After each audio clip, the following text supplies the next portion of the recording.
بسم اللہ الرحمن الرحیم الصلاۃ والسلام علیکہ یا سیدی یا رسول اللہ وعلی آلکہ و اصحابکہ یا سیدی یا حبیب اللہ۔ صحیح مسلم شریف کتاب احوال المنافقین،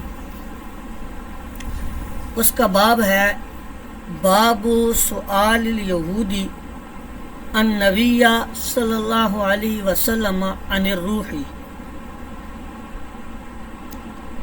یہودیوں کا نبی کریم علیہ السلام سے سوال کرنا روح کے بارے میں، اس حوالے سے اس متعلق یہ باب ہے۔ اس باب میں امام مسلم رحمۃ اللہ علیہ 5 احادیث مبارکہ لے کر آئے۔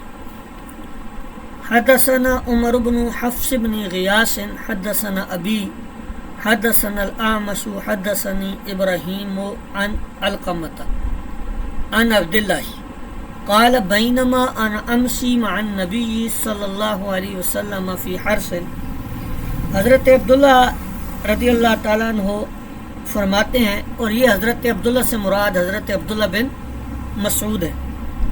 آپ فرماتے ہیں، آپ سے مروی ہے کہ ایک دفعہ میں حضور علیہ الصلوۃ والسلام کے ساتھ چل رہا تھا۔ کہاں پر؟ فی حرث، ایک کھیت میں۔ وَهُوَ مُتَّكِئٌ عَلَى عَصِيبٍ، اس حال میں کہ سرکار دو عالم صلی اللہ علیہ وسلم ایک لاٹھی کا سہارا لیتے ہوئے چل رہے تھے۔ اذ مر بنفر من الیہود، تبھی حضور علیہ الصلوۃ والسلام کا اور ہمارا گزر ہوا یہود کی ایک جماعت کے پاس سے، ایک گروہ کے پاس سے۔ فقال بعضهم لبعض، ان میں سے بعض نے بعض سے کہا، سلوہ عن الروح، ان سے روح کے بارے میں پوچھو۔ فقالوا، تو انہوں نے کہا، ما رابکم الیہ لا یستقبلکم بشیء تکرہونہ، انہوں نے کہا تمہیں اس بارے میں کیا شبہ ہے، کہیں ایسا نہ ہو کہ وہ تم کو ایسا جواب دیں کہ جو تمہیں کیا ہو، پسند نہ ہو۔ فقالوا سلوہ، ان میں سے بعض نے کہا ان سے پوچھو۔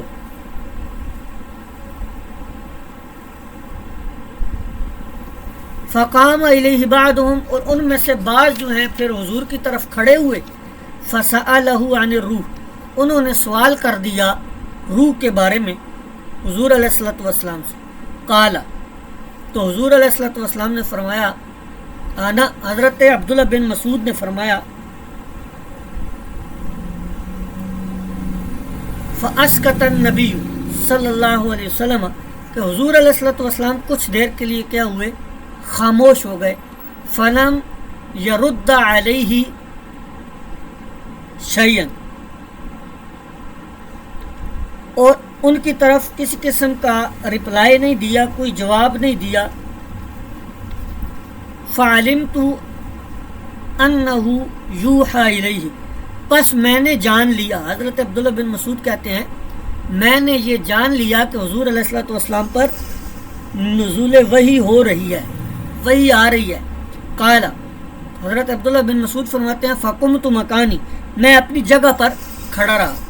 فلما نزل الوحی، جب وحی نازل ہوئی تو قال، اس کے بعد حضور علیہ الصلوۃ والسلام نے فرمایا، وَيَسْأَلُونَكَ عَنِ الرُّوحِ قُلِ الرُّوحُ مِنْ أَمْرِ رَبِّي وَمَا أُوتِيتُم مِّنَ الْعِلْمِ إِلَّا قَلِيلًا، کہ آپ نے فرمایا کہ آپ سے وہ سوال کرتے ہیں روح کے بارے میں، تو فرما دیجئے کہ روح جو ہے یہ میرے رب کے حکم سے ہے، اور تمہیں اس کے بارے میں بہت تھوڑا علم دیا گیا ہے۔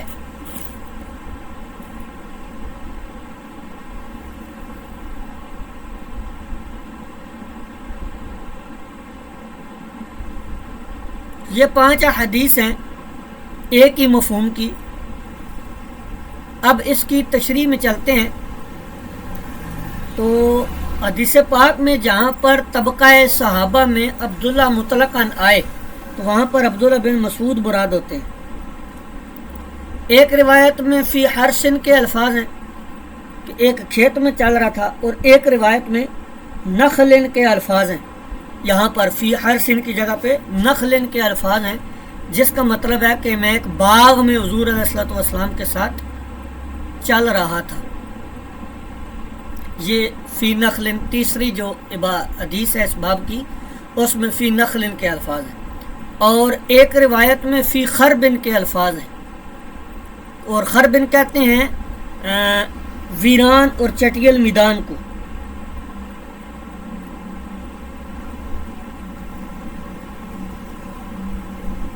اس طرح اس میں کوئی بھی استحالہ نہیں ہے، کوئی بھی تضاد نہیں ہے. کھیت اور باغ اکثر ویران علاقوں میں ہی ہوتے ہیں. تو متقیون علی عصیب، تو یہ بیٹھنے کی کیفیت نہیں بیان ہو رہی. یہاں پر جو الفاظ آئے وَهُوَ مُتَّكِئٌ عَلَى عَصِيبٍ، ویسے تو متقیون کا معنی ہوتا ہے ٹیک لگانا، تو یہاں پر لاٹھی کے سہارے ٹیک لگاتے ہوئے چلنا مراد ہے، کہ لاٹھی کے سہارے چل رہے تھے. کیونکہ عصیب لاٹھی کو کہتے ہیں، اور اس کو ٹیک لگا کر حضور علیہ الصلوۃ والسلام کہیں پر جا رہے تھے. ما رابکم، ما رابکم الیہ، یہ ریبن سے ہے، شک کے معنی میں ہے. یعنی تم کو کیا شک ہے کہ ان سے پوچھتے ہو، کوئی ایسا جواب آ جائے گا جو تم کو پسند نہیں ہوگا. تمہارا اپنا علم تم کو کافی ہے، تم کو کیا حاجت ہے کہ پوچھو.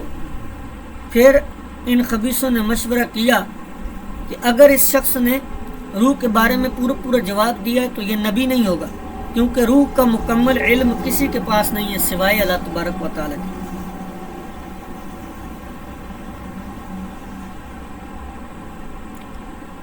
اب روح اللہ تعالیٰ کا ایک حکم ہے جس کا علم اندازے کرتے پھرتے ہو، علم کے بارے میں پوچھتے پھرتے ہو.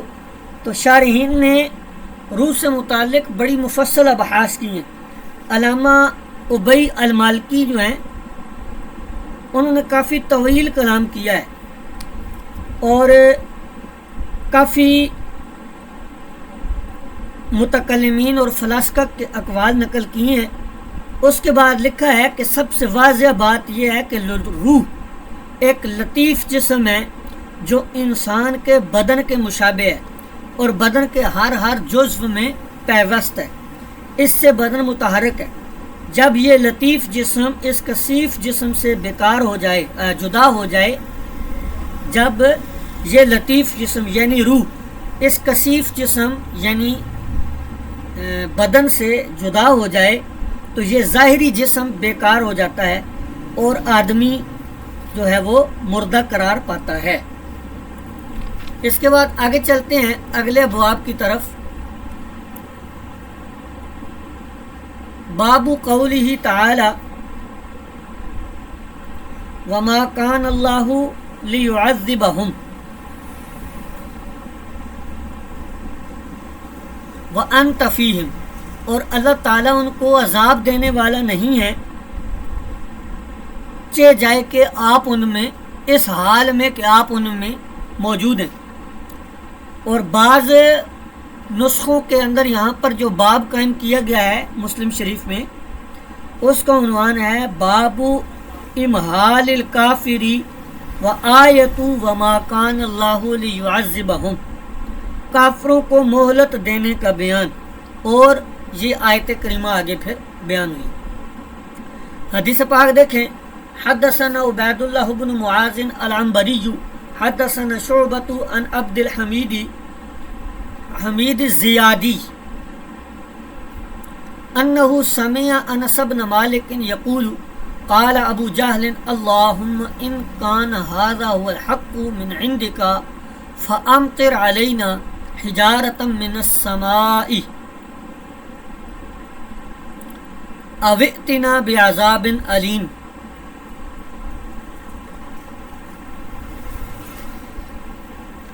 حضرت انس بن مالک رضی اللہ تعالیٰ عنہ فرماتے ہیں کہ ابو جہل نے کہا اے اللہ اگر یہ یعنی قرآن یا سرکار دو عالم صلی اللہ تعالی علیہ وسلم اگر یہ تیری طرف سے حق ہے تو ہمارے اوپر آسمانوں سے پتھر کی بارش فرما یا کوئی دردناک عذاب لے آ۔ یہ ابو جہل نے کہا کہ اگر یہ قرآن یا نبی پاک علیہ الصلوۃ والسلام تیری طرف سے حق ہیں تو ہمارے انکار کی وجہ سے جو ہم انکار کرتے ہیں ان میں سے کسی کا تو ہمارے اوپر پتھروں کی آسمان سے بارش اتار یا ہمارے اوپر کوئی دردناک عذاب لے آ۔ تو فنزلت اللہ تبارک و تعالیٰ نے پھر یہ آیت کریمہ نازل کی وما کان اللہ لیعذبہم وانت فیہم، اور جب تک آپ ان میں موجود ہیں اللہ انہیں عذاب نہ دے گا۔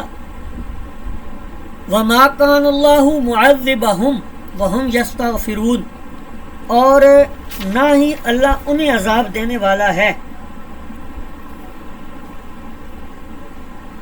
اس حال میں وہم یستغفرون واو حالیہ ہے، اس حال میں کہ وہ اس سے بخشش مانگتے ہوں۔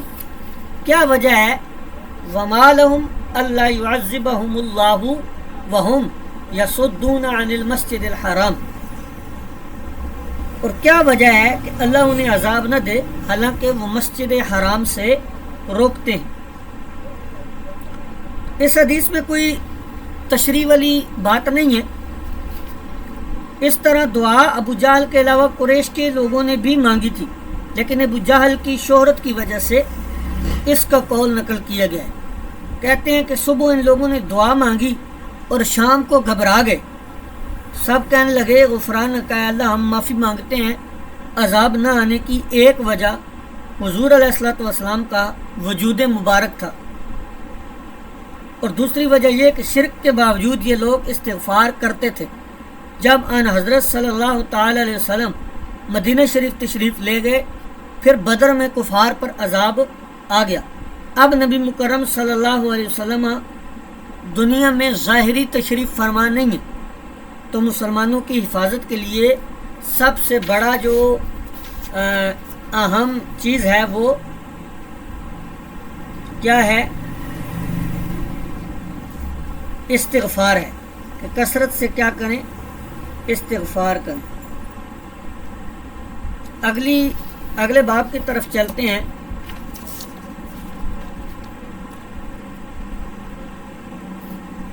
باب تعنت ابی جہل، ابو جہل کی سرکشی کا بیان، اس بارے میں باب ہے۔ اور وقولہ تعالی، اللہ تبارک و تعالیٰ کا اس قول کے بارے میں یہ باب ہے کہ کلا ان الانسان لیطغی،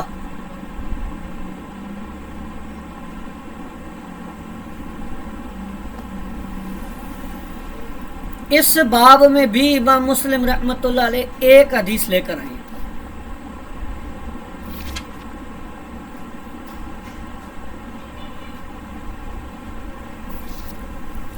اس حدیث کو دیکھ لیں۔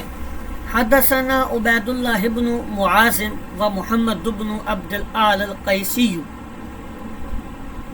قال، یہ دونوں کہتے ہیں حدثنا المعتمر عن ابیہ حدثنی نعیم بن ابی ہند عن ابی حازم عن ابی ہریرہ قال، وہ فرماتے ہیں قال ابو جہل، ابو جہل نے کہا، حضرت ابو ہریرہ فرماتے ہیں ابو جہل نے کہا حل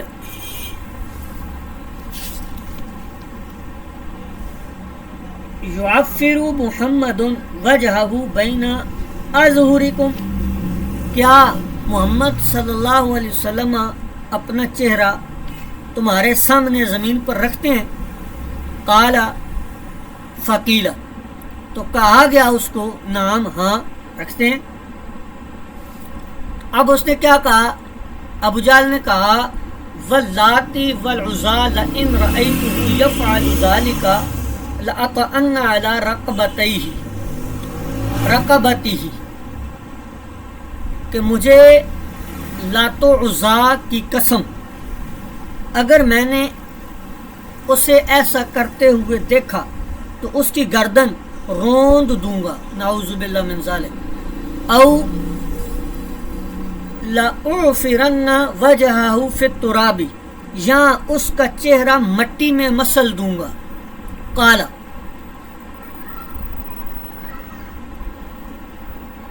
فأتا رسول اللہ، کہا کہ حضور علیہ الصلوۃ والسلام تشریف لائے، وہو یصلی،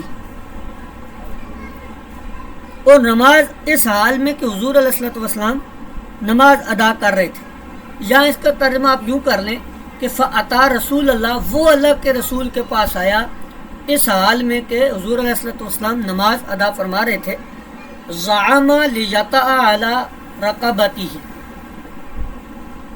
اس ارادہ سے آیا تھا کہ وہ آپ کی گردن کو روندے۔ کالا فما فجئہم منہ الا وہو ینکس علی عقبیہ ویتقی بیدیہ، تو جیسے ہی وہ آپ کے قریب ہونے لگا تو اچانک اپنی ایڑیوں کے پلٹ واپس پلٹا اور اپنے دونوں ہاتھوں سے کسی چیز سے کیا کر رہا تھا؟ بچ رہا تھا، دور کر رہا تھا۔ ویتقی کا معنی دور کرنا، کسی چیز سے دور کر رہا تھا، کوئی چیز اپنے آپ سے، اپنے ہاتھوں سے۔ فقیل لہو، تو اس کو کہا گیا ما لکا، تجھے کیا ہوا ہے؟ فقال ان بینی و بینہ لخندقا من نار وہؤلاء واجنحۃ، تو اس نے کہا میرے اور ان کے درمیان آگ کی خندق تھی، ہول اور بازو تھے۔ تو حضور علیہ الصلوۃ والسلام نے فرمایا لو دنا لاختطفته الملائکۃ عضوا عضوا، اگر وہ مجھ سے قریب ہوتا تو فرشتے اس کا ایک ایک عضو نوچ ڈالتے۔ قال فانزل اللہ عز وجل، اللہ تبارک و تعالی نے نازل کی آیات۔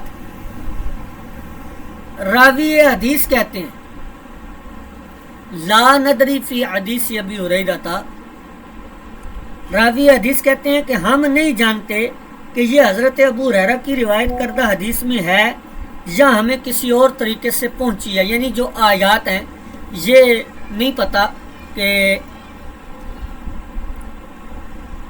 پہنچی ہیں یا حضرت ابو ہریرہ کی روایت میں ہیں۔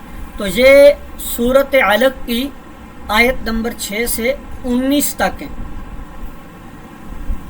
ان کا ترجمہ آپ لوگ خود دیکھیں گے، قرآن کریم سے دیکھ لیں، ٹھیک ہے۔ تو اب اس کے اندر ہمیں کیا پتہ چلا کہ اللہ تبارک و تعالی حبیب کریم صلی اللہ تعالی علیہ وسلم کی حفاظت فرشتوں سے کرواتا تھا۔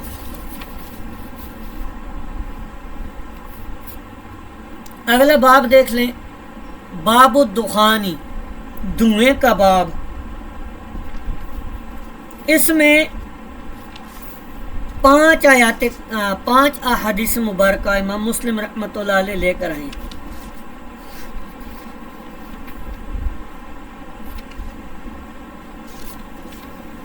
تو دیکھیے حضرت اسحاق بن ابراہیم سے اخبرنا جرین عن منصور عن ابی الضحیٰ عن مسروق قال كنا عند عبد اللہ جلوس، کہتے ہیں کہ ہم حضرت عبداللہ کی خدمت میں بیٹھے ہوئے تھے، وَهُوَ مُتَّجِعٌ بَيْنَنَا، اس حال میں کہ وہ ہمارے درمیان لیٹے ہوئے تھے۔ فَأَتَاهُ رَجُلٌ، پس ایک شخص آیا، فقال، اس نے کہا یا ابا عبد الرحمن، یہ حضرت عبداللہ بن مسعود کی کنیت ہے، اے ابو عبد الرحمن، ان قاسا عند ابواب کندتا یقص ویعظم ان آیت الدخان تجیء فتأخذ بانفاس الکفار ویأخذ المؤمنین منہ کہیئت الزکام۔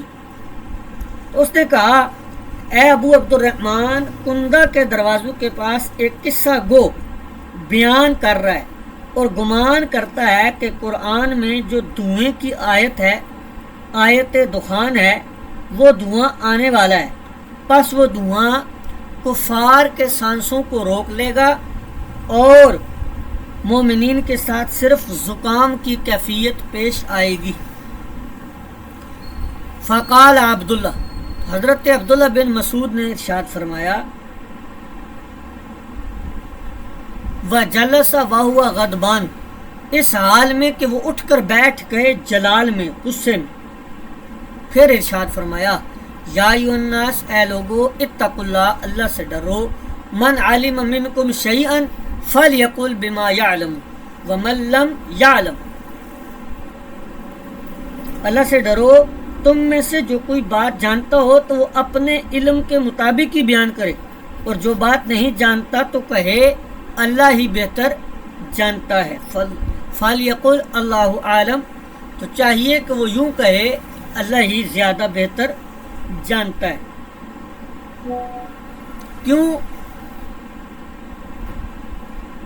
فَإِنَّهُ أَعْلَمُ لِأَحَدِكُمْ أَن يَقُولَ لِمَا لَا يَعْلَمُ، تم میں سے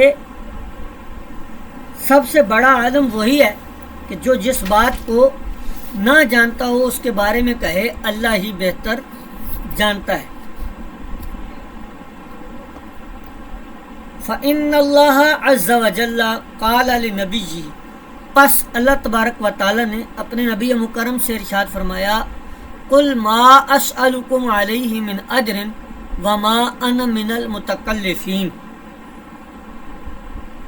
کہ آپ فرما دیجئے میں تم سے اس بات پر مزدوری نہیں مانگتا اور نہ میں تکلف کرنے والوں میں سے ہوں۔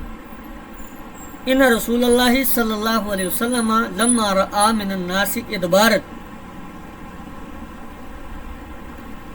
جب حضور علیہ الصلوۃ والسلام نے لوگوں میں سے بعض افراد کی روگردانی دیکھی تو ارشاد فرمایا، اللہم سبع کسبع یوسف، گردانی دیکھی تو فرمایا، اے اللہ ان پر 7 سالہ قحط نازل فرما، جیسا کہ یوسف علیہ السلام کے زمانے میں قحط نازل فرمایا تھا۔ قال فأخذتهم سنة حست كل شيء، حضرت عبداللہ بن مسعود فرماتے ہیں کہ پس ان پر ایک قحط آیا جس نے ہر چیز کو ملیہ میٹ کر دی، یہاں تک کہ بھوک کی وجہ سے چمڑے اور مردار کھانے پر مجبور ہو گئے۔ وَيَنظُرُ إِلَى السَّمَاءِ أَحَدُهُمْ، اور ان میں سے جو کوئی آسمان کی طرف نظر کرتا تھا تو دھوئیں کی سی کیفیت دیکھتا تھا، فَيَرَا كَهَيَّةِ الدُّخَانِ، دھوئیں کی سی کیفیت دیکھتا تھا۔ فَأَتَاهُ أَبُو سفیان، تو آپ صلی اللہ علیہ وسلم کے پاس ابو سفیان حاضر ہوئے اور عرض کیا، یا محمد انک جئت تأمر بطاعت اللہ وبصلۃ الرحم، اے محمد بے شک اللہ تعالیٰ آپ کی اطاعت اور صلہ رحمی کرنے کا حکم دینے کے لیے، آپ اللہ تعالیٰ کی اطاعت اور صلہ رحمی کا حکم دینے کے لیے تشریف لائیں، بے شک وَإِنَّ قَوْمَكَ قَدْ هَلَكُوا، بے شک آپ کی قوم ہلاک ہو چکی۔ فَادْعُوا اللَّهُ لَهُمْ،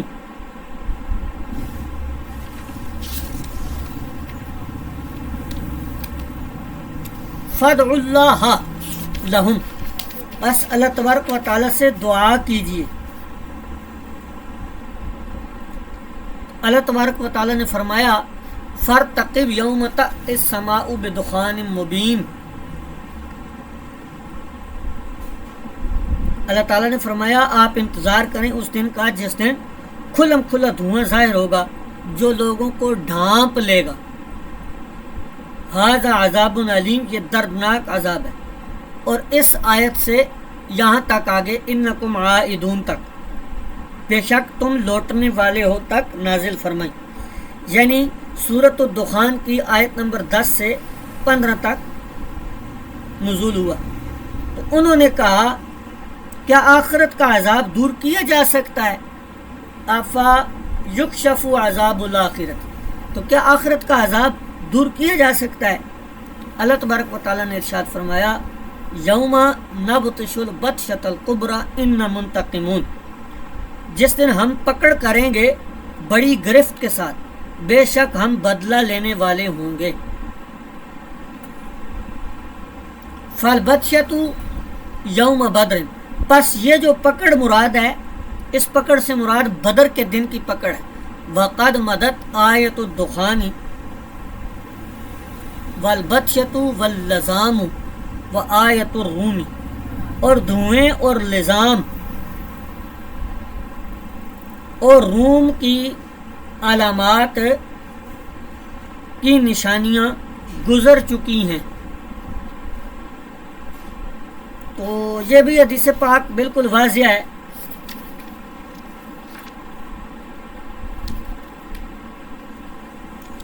اب یہاں پر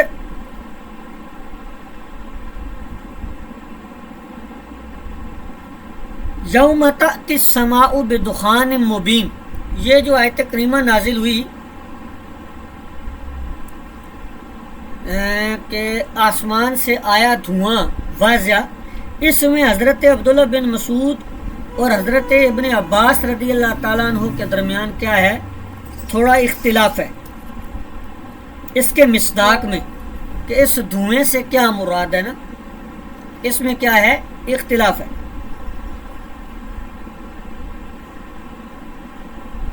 حضرت عبداللہ بن مسعود اس دخان اور دھوئیں سے اسی خشک سالی کا دھواں مراد لیتے تھے جو اہل مکہ پر مسلط ہوا تھا، گویا بھوک اور افلاس کی وجہ سے اور خشک موسم کی وجہ سے عذاب کی شکل میں یہ کیفیت مسلط تھی، اور حضرت علی اور جناب ابن عباس اس دھوئیں سے قیامت کے قریب کا دھواں مراد لیتے ہیں۔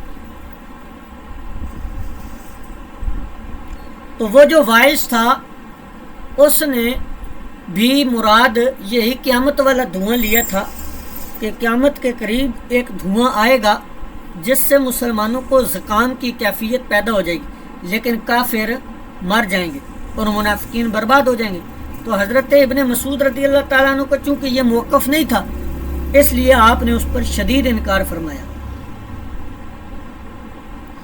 اور استدلال یہ فرمایا کہ اگر قیامت کے قریب زمانے کا دھواں مراد ہے تو پھر وہ ختم کیسے ہو گیا، حالانکہ اس یہاں پر یہ دیکھ لیں، یہ سارا حاشیے کے اندر انہوں نے ساتھ ساتھ بیان کیے ہوئے حاشیے آپ دیکھ لیا کریں، ٹھیک ہے جی۔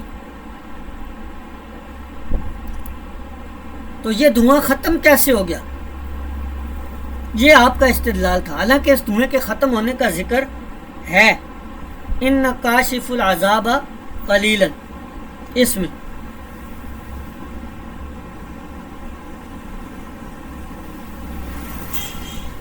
تو اس میں علماء کا اختلاف ہے۔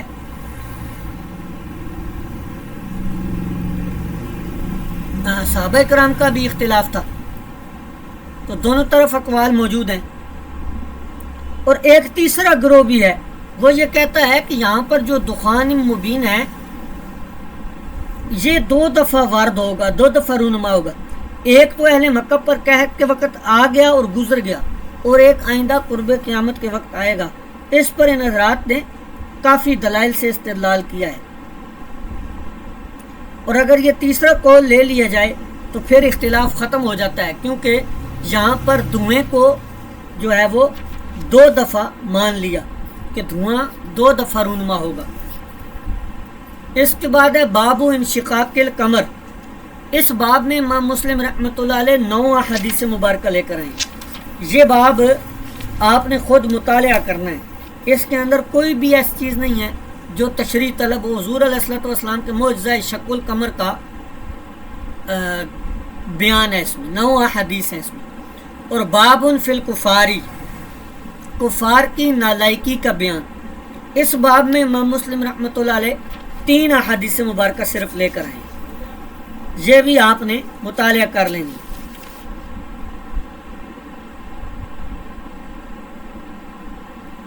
اور باب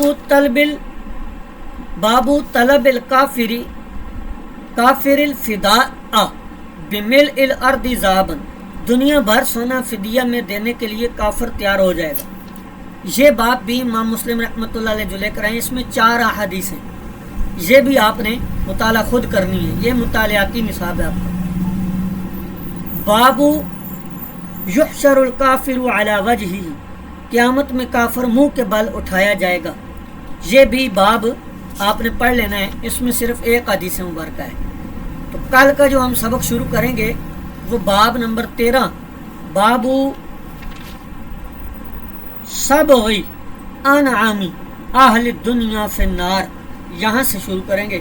یہ درمیان والے جو ابواب ہیں ان کے اندر کسی قسم کی کوئی تشریح نہیں ہے، نہ ہی کوئی اختلاف ہے ائمہ کا، تو یہ آپ نے خود سے مطالعہ فرما لینی ہے۔ مسلم شریف کا سبق آج یہیں پر کلوز کرتے ہیں۔